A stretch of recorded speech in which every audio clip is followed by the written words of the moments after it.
welcome back to Scundered with me, Teresa Livingstone. This is the podcast about embarrassing stories. My guest today, my goodness, where do I start? Right, she's more than one job, let me put it that way. I'll just give her a quick rundown of all the things that she does. She is a broadcaster, a journalist, a host, a podcaster, a musical theatre performer. You might know her from her show on Q Radio. She is a quarter of the girls' group chat. She's a voiceover artist.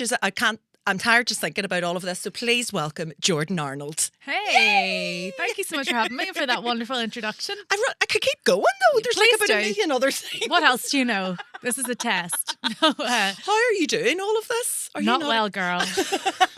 Mental health is in the toilet, but stop. we move, you know. Yes. I'm very, very busy and have a very patient husband. Yes. Very patient. I think I still have a husband. When I see him, occasionally pass him in the hall. Yeah. But you are one of those, you're a bit like Diona in the sense that you are going, you're working constantly. Yes. You're online. You're like, I don't know how you do it all and stay sane. Well, the latter is in question. But do you know what? Since I started working with Diona last year on the podcast, I've never felt like a lazier bitch. Like she works so hard that she's made me work harder. Oh God. So it's been a great thing working with her, and also probably the most detrimental thing ever to my sanity. Yeah, you're probably doing it to each other, like steam coming out of your ears. We were doing a job in the Opera House the other day, and I said something like, I have ADHD and take wild notions all the time for like new careers and businesses and ventures. And I said, you know, funny being on the stage, I was thinking of writing a play the other day, and the other two girls went, oh, of course you were. Diona went, do it, I'll produce it for you. What are you thinking? And then I went away feeling like I had pressure. I was like, well, I better write a play tonight.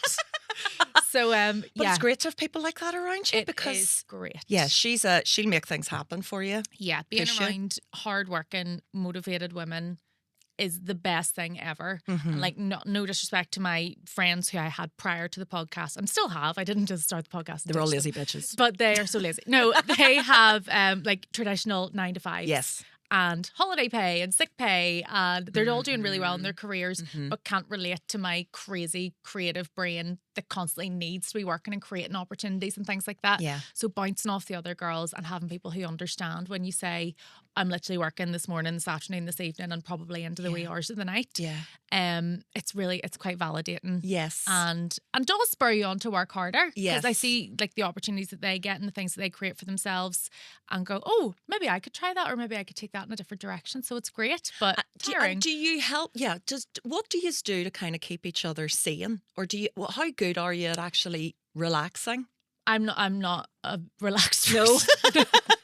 Wouldn't You're say. like, what's that word? I don't know, relaxation, but we all vent to each other a lot. Yeah. And that's kind of a nice thing about having friends in the industry or in the biz, because you understand each other. And even if you're having a really out of touch rant that's like, oh, I have to go to this event tonight or something that like is actually quite nice, they relate and go, I sympathise, I get it. Yeah. They'll let you be a wee bit out of touch and a wee bit of a dick sometimes, you know, and that's good.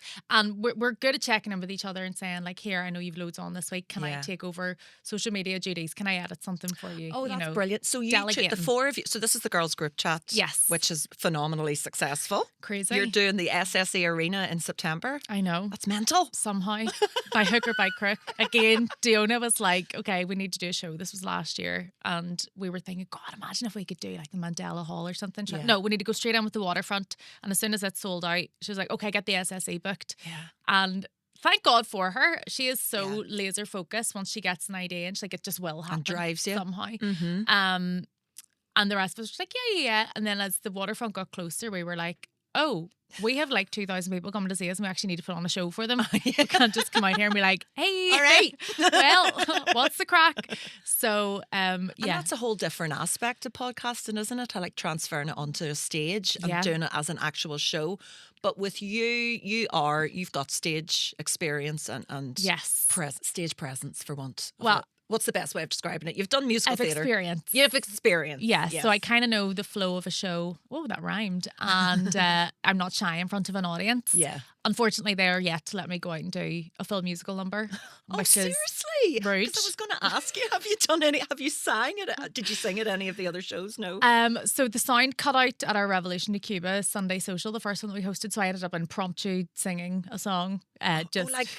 I was Cliff Richard devastated. at Wimbledon. Yeah, Do you remember that? Yeah.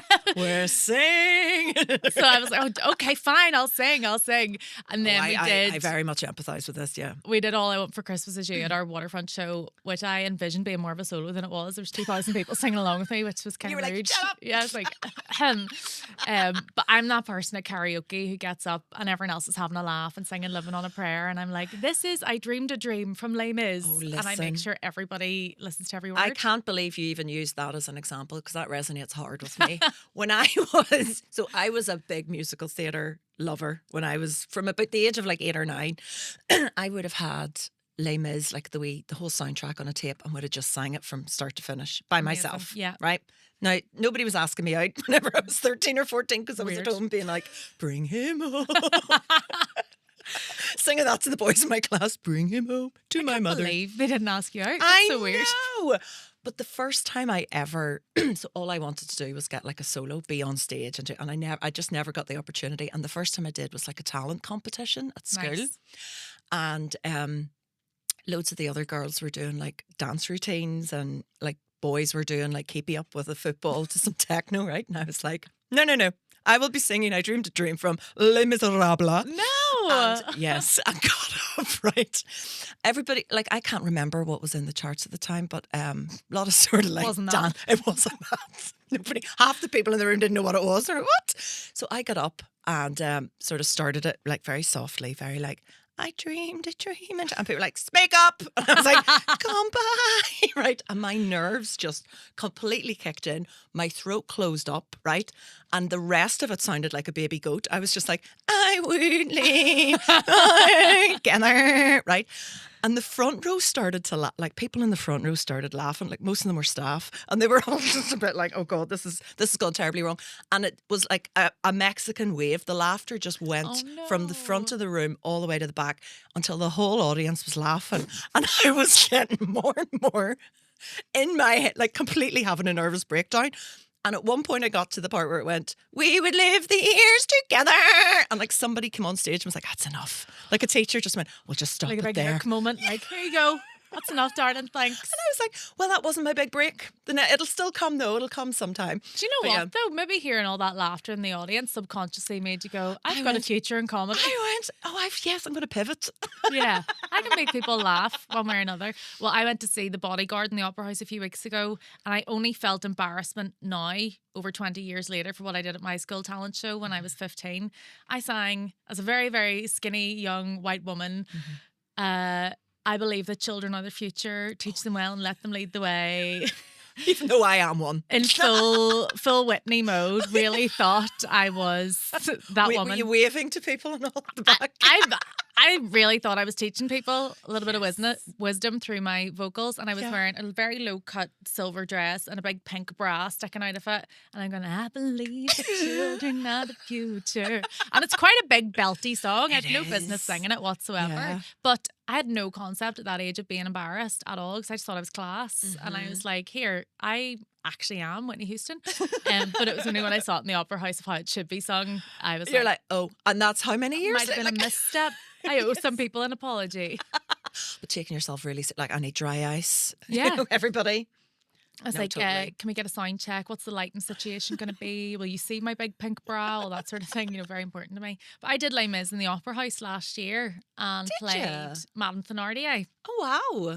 So it was the 40-year anniversary of... Is that the is that the Master of the House song? That one? Right, Yes. sorry, go ahead. Yeah. So it was the 40-year anniversary of Les Mis, and famously it's not allowed to be done by amateur dramatics groups. It's only ever done on the West End and Broadway. But they gave 10 groups across the UK the license to do it. So it was a big deal, big thing to be part of, and the West End team came in to help with it and everything. wow. And I auditioned for Fontaine. Went out and sang I Dreamed a Dream. Was like, pretty girl role, shoe in for this. And after they were like, we don't want you for Fontaine, but we love you for the ugly old mean hag, Madame Thenardier. And I was like, now are we sure? Have you seen this? Let's just, talk about it a bit more. So I got cast as Madame Thenardier, but because there were so many different productions going on all over the UK, they had this really fun idea that instead of singing in the traditional Cockney accent, that the Thenardiers would use their regional accent, Oh, their right, native okay. accent. So Right. I did Madame Thenardier in a broad Belfast accent. I was essentially May McFettridge for a week. It was very panto. And the first word that Madeleine Thenardier sings is now. Yeah. So I had to walk on stage and go, nah! And the audience was not aware of this change. Of this choice, yes. So half of them went, oh! She's not very good at accents. Yeah, like, God, what's happened? So that was like quite embarrassing. Oh my goodness. Until people got 2 or 3 songs in and went, I think this is a choice rather than nerves. Yeah. She thinks she's doing a Cockney accent. God, it's not love happening. her. Dear love her. But in terms of karaoke, I've had a few embarrassing experiences, and one of them was a wardrobe malfunction. Now that's not what you're thinking about when you're doing karaoke, but I was doing it on holidays in like the late 90s, so it's maybe 1998. And I'm giving you the date because it explains why I was wearing what I was wearing. Okay. I was wearing white see-through trousers, of course. Perfect. I'm not sure that was okay in 1998, but there you go. And I thought lots of girls at that point would have worn like a wee thong or something really sexy underneath it. No, not me. I was wearing like Dunn's kidney warmers, like big granny pants, like shorts basically. And I thought that was cute. So anyway, that's what I was wearing, just setting the scene. And I was sitting around with my sister and this group of boys that we'd met on holiday. And we were at a karaoke, and I was like, I'm going to get up and sing. I think you might be interested in listening. This is how I'm going to win yous over, right? And got up and sang Country Roads by John Denver, not the sexiest song you've ever heard. Perfect. Kind of got up and sang something really sultry, and I was all like, almost heaven. But the thing is, it was because it's in the key for John Denver to sing in, right? When I got up, I was like, oh no, this is too low. So I started off, I was really like, almost heaven, West Virginia. And I thought, I'll just go up the octave. I was like, Blue Ridge Mountains. There's no in between. Yeah. And did the whole song like that, where my sister was sitting with these guys and they were like, is she doing a duet with herself? So I was sort of singing like, almost heaven, West Virginia, Blue Ridge Mountain. But anyway, got through the whole song, thought it was absolutely brilliant. And my sister was like, she was crying, she was laughing so hard. And I got down and I was like, I know that was really embarrassing. She's like, that's not what I was laughing at. She said, when you stood up to go up and you pulled up your trousers, you actually didn't pull up your trousers, you pulled the pants up. And the trousers were sort of like just slowly falling down. So while I was standing there, I ended up looking like I was standing in an adult nappy, just with these trousers hanging out the back. And everyone was like, classic, yeah, brilliant, very, very funny. And I was like, I wasn't meant to be funny. I feel like these 2 karaoke experiences have been really character building for you. It has laid the foundations for why I'm doing this job now. 100%. I did karaoke.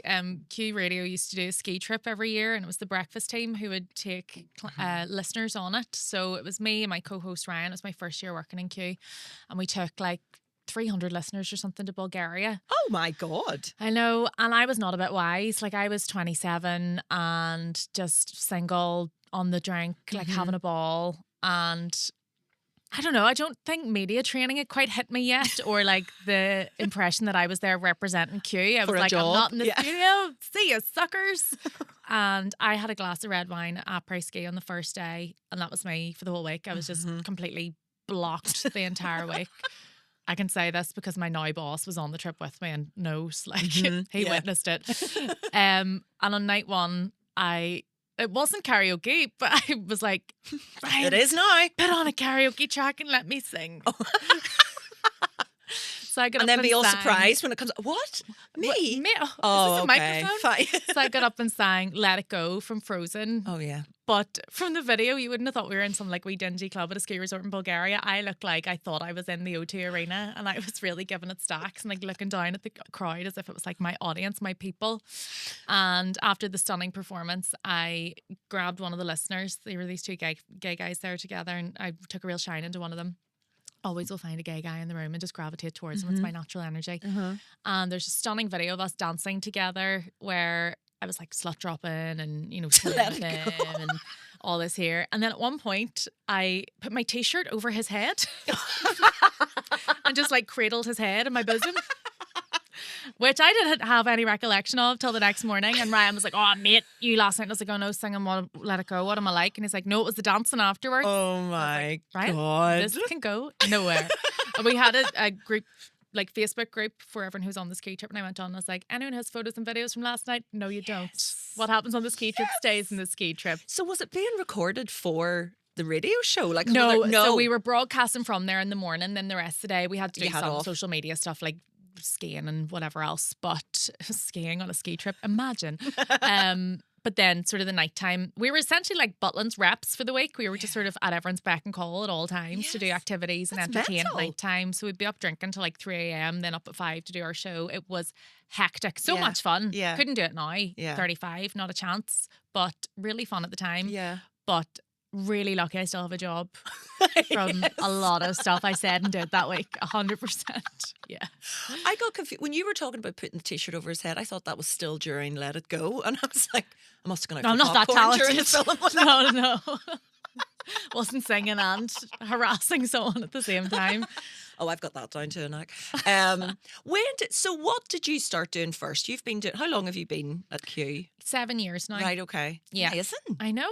Didn't think it'd last this long. I'm like, amazing. Glad they still have me. Yeah. So I grew up doing musical theatre performing, thinking I was class, but didn't really know how to turn that into a career. Obviously they don't teach you that in school. And I decided to go to university, do the normal thing, hated it, dropped out, became a makeup artist then because I was like, still want to do something creative and that feels more like you be in control of your own destiny kind of thing. So did makeup for 6 years and then I got booked to do the Billboard campaign for Q Radio and do the makeup for it. And while I was doing it, met the late Stephen Clements and he was chatting away to me while I was doing his makeup and he was like, you have a really good personality, like you could be on the radio. And I was like, oh, I wish, haha.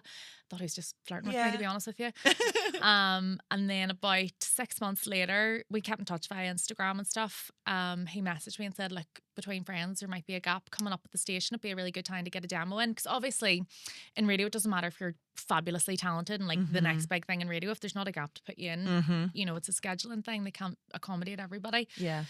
So I went down to the station. He actually helped me make my demo and, you know, put me through the submission process and everything. I had an interview a couple of weeks later and started that summer. Isn't that amazing? And he didn't tell me at the time, but it was actually he was moving on to Radio Ulster. And that's where the gap was coming up in the schedule. So, but how lovely to sort of like try and pull people up behind you as well rather than just go. And to remember me as well, not just to make like a passing comment of like, oh, you have a good personality. Like he actually obviously took something away. And he believed it, which was really, really nice. Amazing. And I think that's such a big thing in this industry. It's maybe a little bit easier to make your own luck in the day and age of social media, but so much of it is who you know, right place at the right time, because you're not told at school if you want to be a comedian, if you want to be a radio presenter, here's how you can go. I just thought those are jobs for really lucky people and I'll never know how to get into that. And, you know, I still do feel very lucky, but it was very much a right place at the right time thing for sure.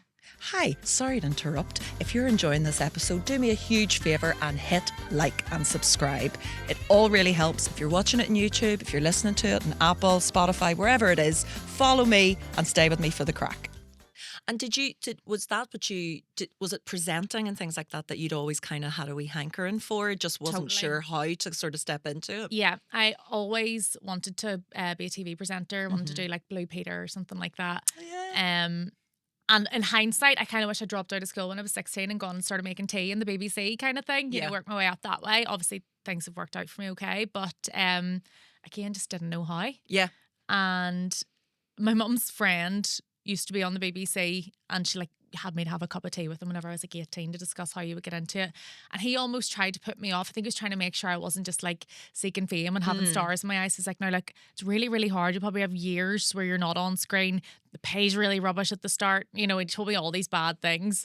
And obviously I was 18, sort of did have stars in my eyes. I was like, oh, well, I don't want to do that. Ugh. That sounds bad. So I'd sort of hung up my dreams there and then. But I've dabbled in TV in the years since then as well. I had a real game show phase where I was on like loads of different game shows. No, I've watched some of your clips on like, they're brilliant, Jordan. I could just watch that. You see all that sort of behind the scenes tea and just the experience. No, I know, but people love hearing about it. Yeah. So yes, I was watching, you were talking about being on Take Me Out. Yes. Which is all of our Saturday nights for a good couple of years. Loved being on Take Me Out. And what was the other one you said? The Ranganathan. Ranganation. Yes. So the first one I ever did was, this might not surprise you based on a couple of my stories, but Over the Rainbow for... you were not... Did you do that? Yeah. So I got to boot camp, which was known as Dorothy Farm.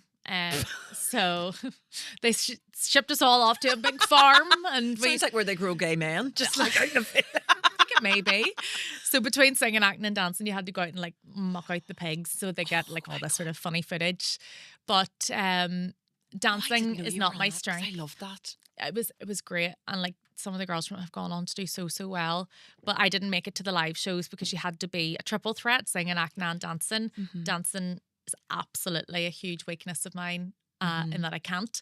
And they actually put together a charming montage in episode 1 of the show where Graham Norton went, some girls really struggled with the dance. And it's just clips of me falling about the place. To do the Charleston. Yeah, just going like, what's different? What was that move? And it's like a hop, like just the easiest things I could not master. So And what was the atmosphere like between the other girls? Like, was it very competitive? no, it was actually, it was nice? lovely. We were all so young. I was 18. I think the youngest girls were 16, and it went up to maybe the oldest 24 max, Yeah. and they were pensioners. Yeah. Right, Yes. And I think we all just felt really, really lucky to be get to there. the point that we were at, because like Graham Norton was there, Charlotte Church, Andrew Lloyd Webber, Sheila Hancock. Like, it was a really, really cool group of people to be among, and a massive opportunity. I think as well, I wasn't massively gunning for a career in musical theatre. I was like, here, if I got this, wouldn't it be cool? So I was sort of easy breezy about it. Yeah. Looking back, I'm like, God, I should have gone for it a wee bit harder, to be honest. Because so I've not done reality TV, obviously, but I have auditioned for The Voice of Ireland. Oh, yeah.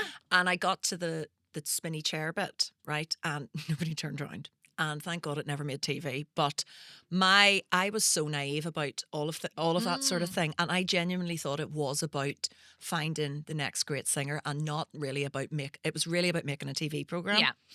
And so looking for the stories and looking for even just the sequence of the way it was filmed, because when I went to the audition stage, they'd already interviewed me maybe like 2 weeks before, backstage, so they'd done my sort of backstage interview where they were like, could you look nervous? And I was like, okay. Yeah, and I was doing really sort of like going really over the top, like ringing, bleeding, my hands bleeding all.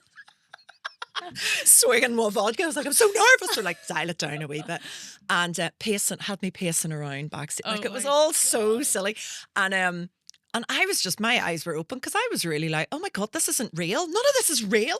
And they said to me when I arrived, this is how I knew it wasn't going to go well. First of all, they didn't let you choose the song that you sing for your audition. You're given a song, and you go and meet a producer like a month before, and they tell you what song you're singing.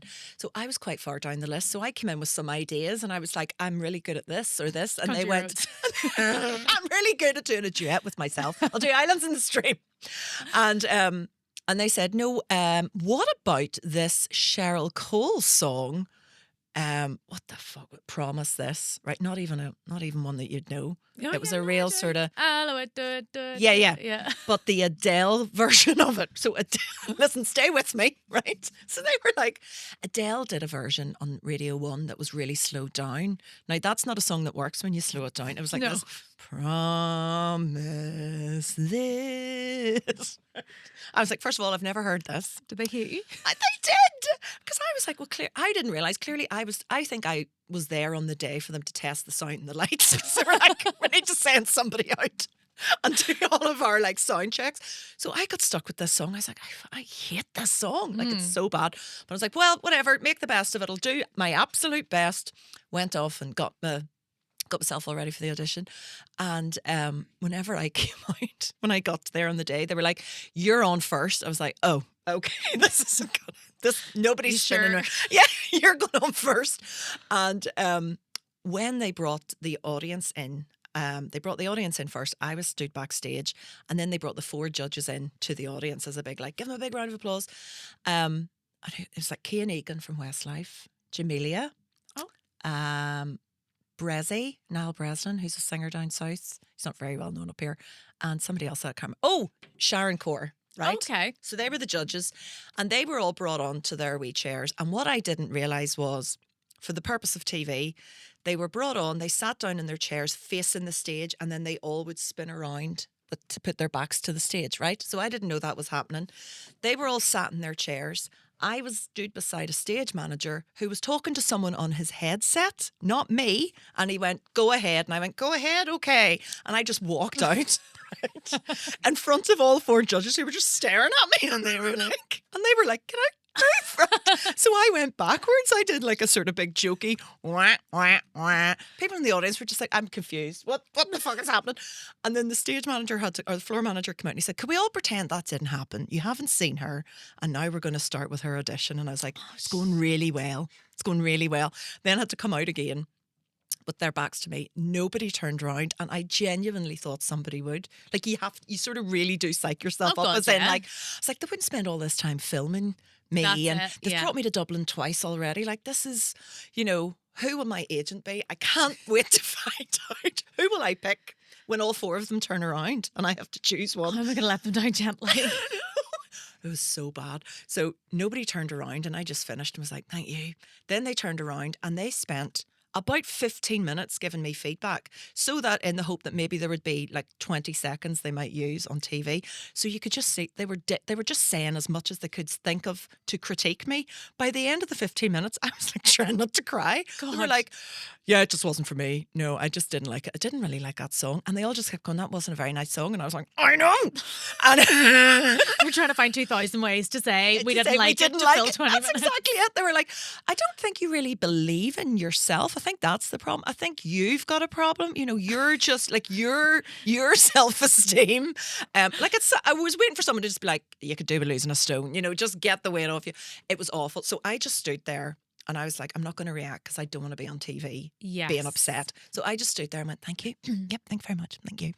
And then I came off the stage and the floor manager said, we're just taking you into this other room where your family have been watching backstage just to get a reaction. And I had spent so much time making sure I didn't react badly. I went into this room and my parents were in tears. Like my dad was being consoled by the presenter because he was crying and he was like, I can't believe it. She's worked so hard. And I was just like, no. The stage just the Like, work. God, stop giving them material. Everyone would be boring, for God's sake. Shut. And it was just my mum shouting at like the monitor, like shouting at Kay and Egan and everything. I was just like, I have to get out of here. Did it make it to air? No. Okay. That's and I had no idea, but when I had to watch the whole series just to find out if they used it. And thank God they didn't. But anyway. I was the same. I didn't want to give a reaction when I got voted off in Dorothy Farm. So at what stage was that? That was just before the live shows? Yeah, it was so sinister. We all had to stand in rows and just sing Somewhere Over the Rainbow a cappella over and over and over again. It was really eerie. And Charlotte Church had to go around and give people a kiss on the cheek to eliminate them. No! So culty. It's like, damn, Charlotte. Yeah, that's not okay. But I was on my gap year whenever I did it. So I'd done the first audition, got through, and then there's quite a wait. So I got through in theory, but there's a wait to find if you're actually going to get to Dorothy Farm. Like, there's a lot of magic of TV goes on. Yeah. And in the meantime, I had buggered off to South Africa on my gap year to go and work in a school, as you do. Singing Let It Go to them, just yeah, just to traumatize doing them karaoke. as if they hadn't been through enough. just like, we just want to learn how to read. No, I'm singing.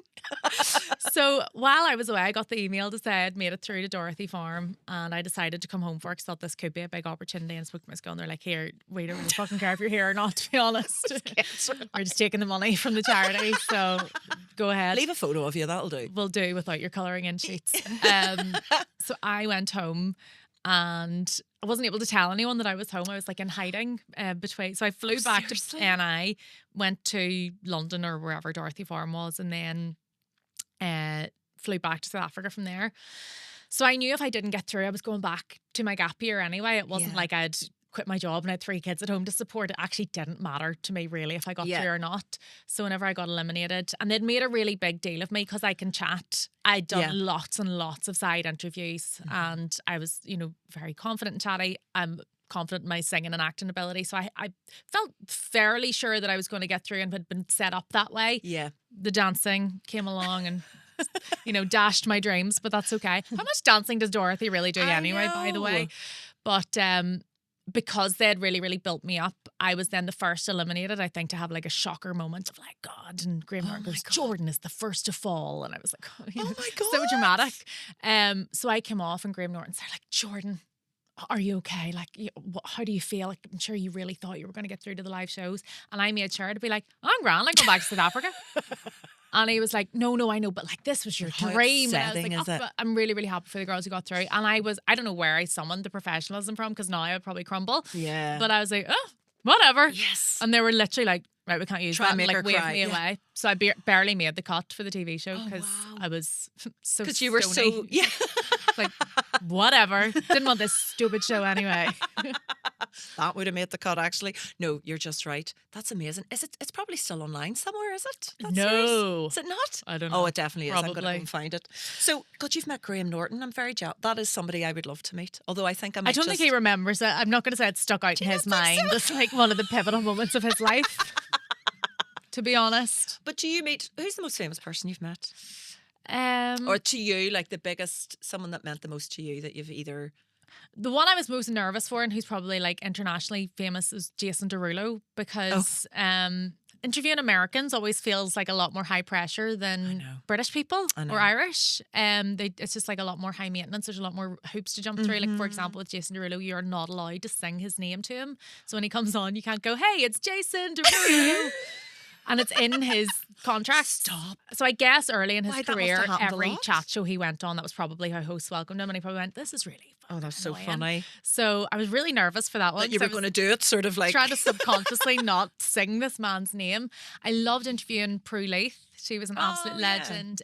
Zara Larson, who is now like blowing up Yeah. the amount she deserves to, but loads. Like I've been really, really lucky. I loved interviewing Vogue Williams and Joanne McNally when they were here for their class. My Therapist Ghosted Me live show. Yes. Not knowing then that I would go on to have a female podcast. Yeah. I actually said to my husband once, I should really make a list, because I will get to my old age like next week and forget so many All of the the people people who that I've you've interviewed. It's yeah. only when a song comes on or I see someone on the telly and go, "Oh, I've interviewed met them." them. Yeah. Yeah. Through Ranga Nation, got to meet loads of really, really cool songs Yeah. and stuff as well.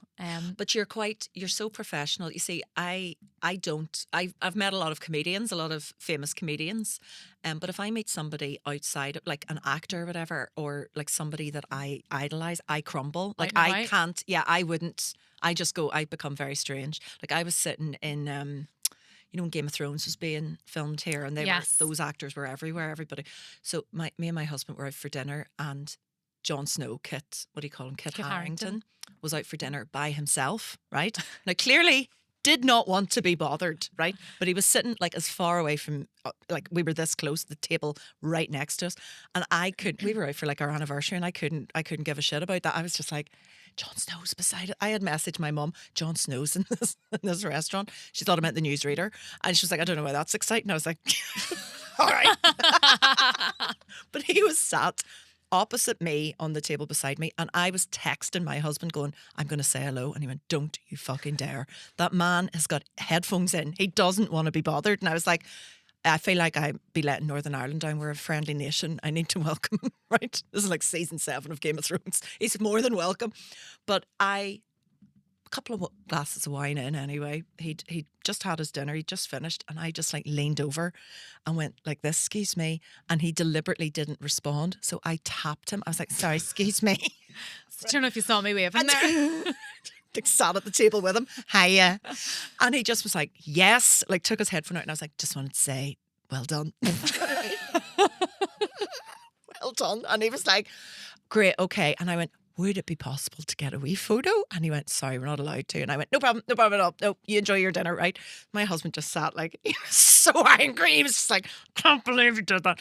So he put his headphone back in, and like they came over and they were like, "Would you like a coffee?" He's like, "No, just the bill." Like he was just like, "Get me the fuck out of here."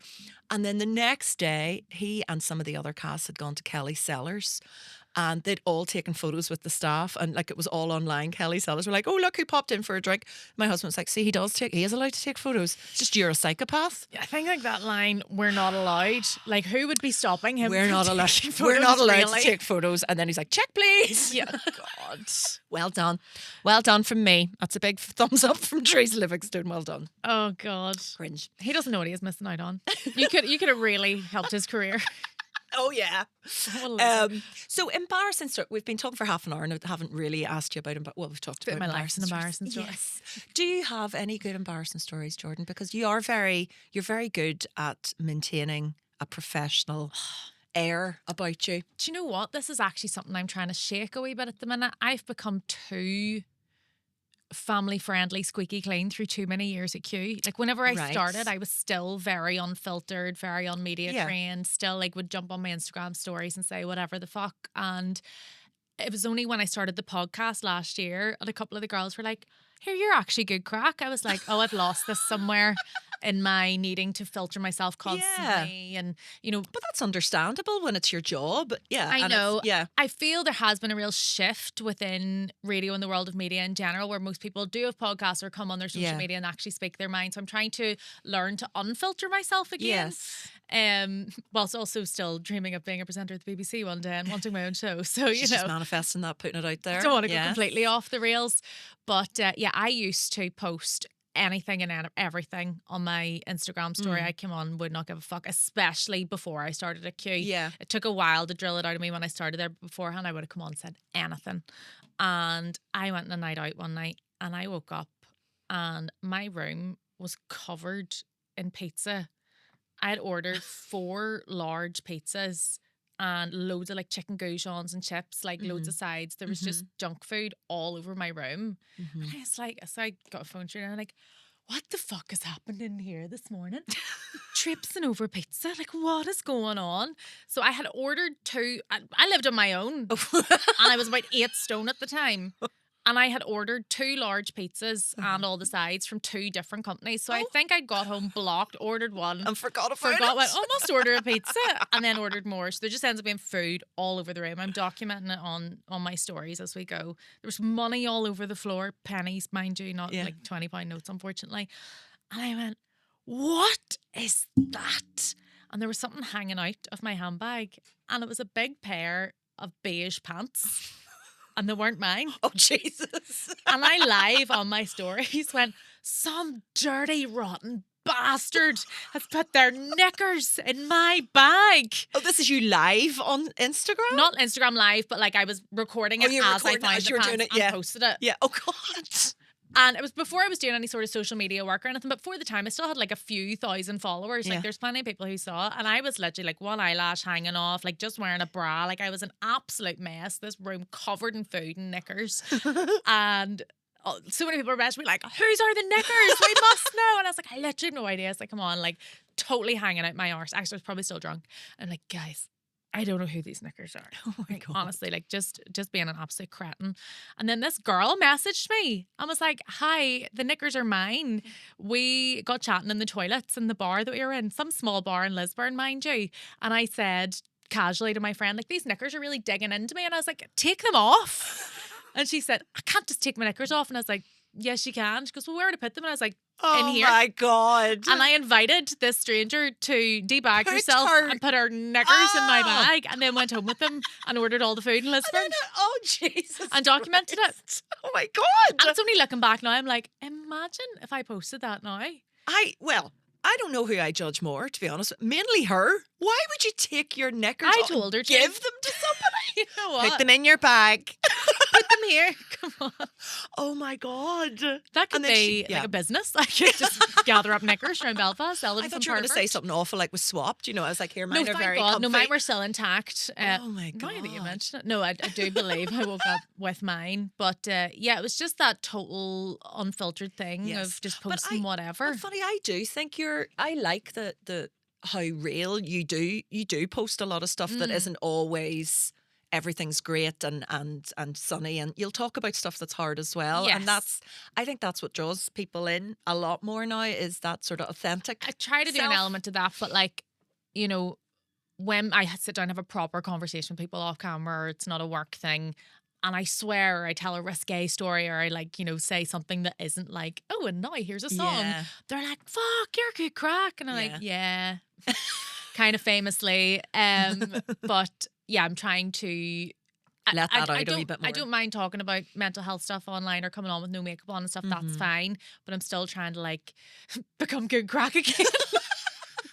Rediscover the crack. Slowly but slowly. Well, you are. My goodness, I wouldn't have thought you weren't. Like that does. I think that does come across thanks. with the podcast, with just your general online presence. It's not like Well, thanks. You I know. appreciate that. I feel like you know, I see Diona and she's so free to say whatever she wants. Like, there's certain things she'll say in the podcast. And even though I'm a much freer version of myself in the podcast, there's still certain things I'd be really, really conscious of not saying so I don't offend. I always err on the side of caution. Like if I say something, I'll put out like about 20 disclaimers. You know, I'm drinking this nice cup of tea, and that's not to say if you can't afford tea, you're not a worthwhile person. And I know some people are allergic to tea and like you might find tea a bit hot, but I'm always like, it is difficult. Myself. Yeah, no, I know what you mean, because in a world where anybody will watch maybe 15 seconds of something and jump to all the conclusions, and then you're suddenly being inundated with a lot of negativity. Yeah.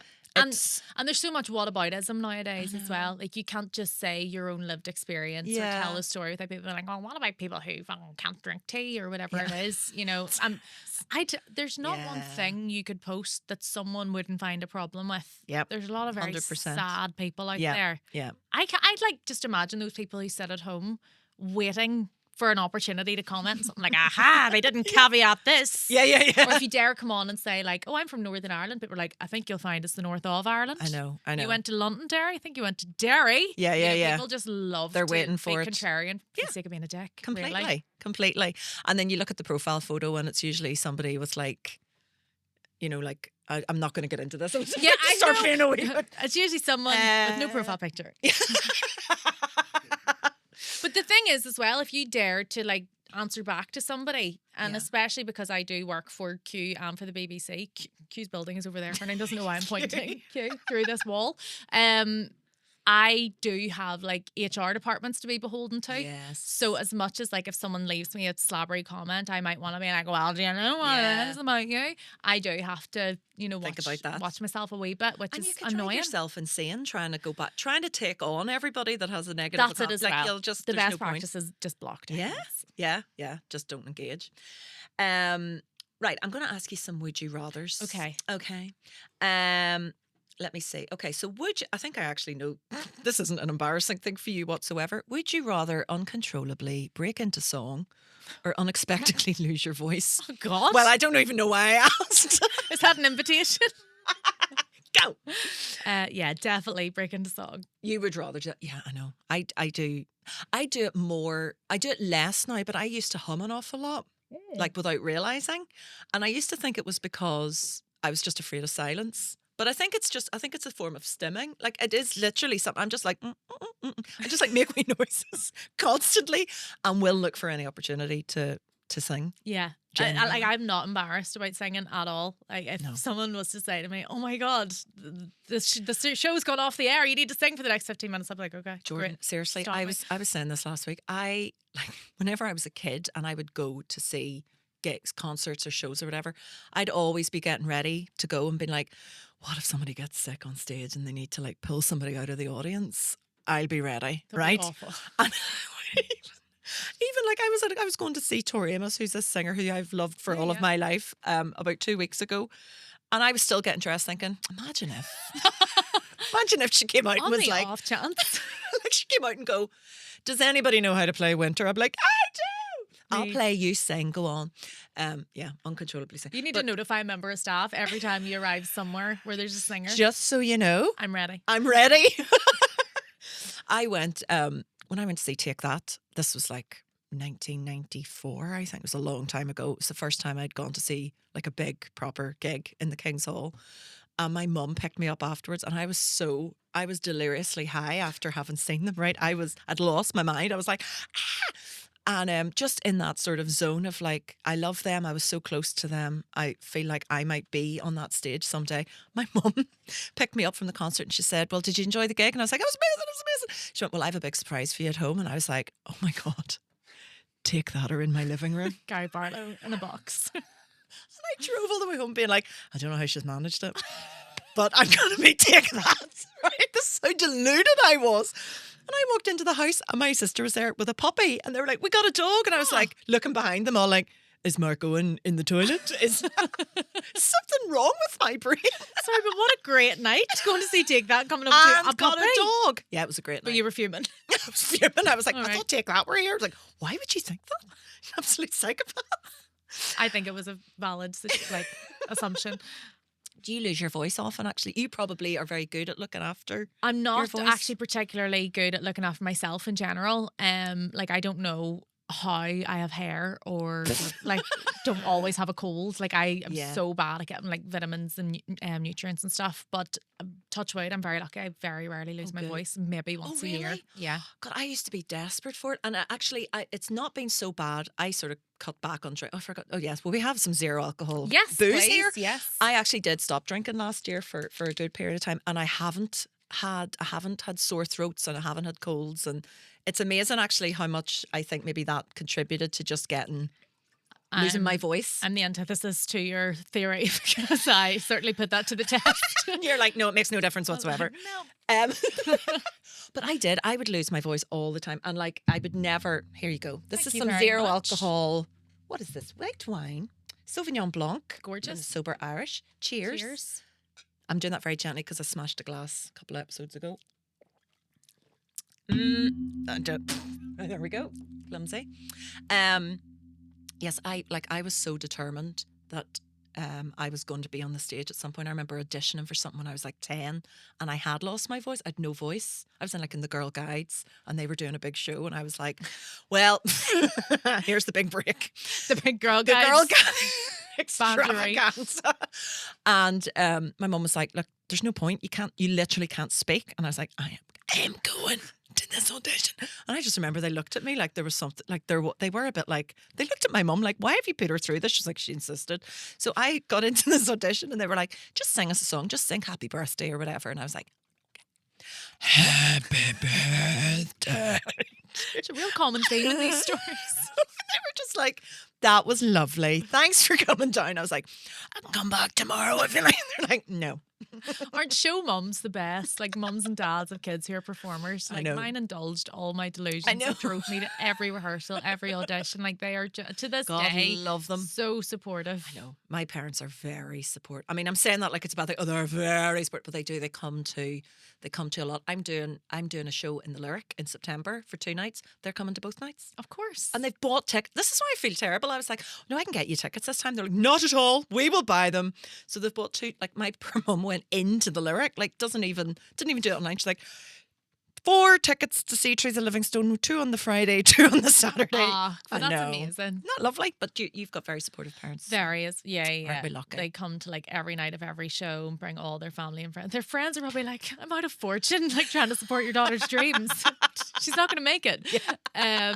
But yeah, no, they support everything I do. Yeah. I feel like this is a reason why I've struggled with rejection in adulthood, because whenever I was young, my mum and dad, and still now, they're like, God, you're the best at absolutely everything. It's unbelievable how you just touch stuff and it turns to gold.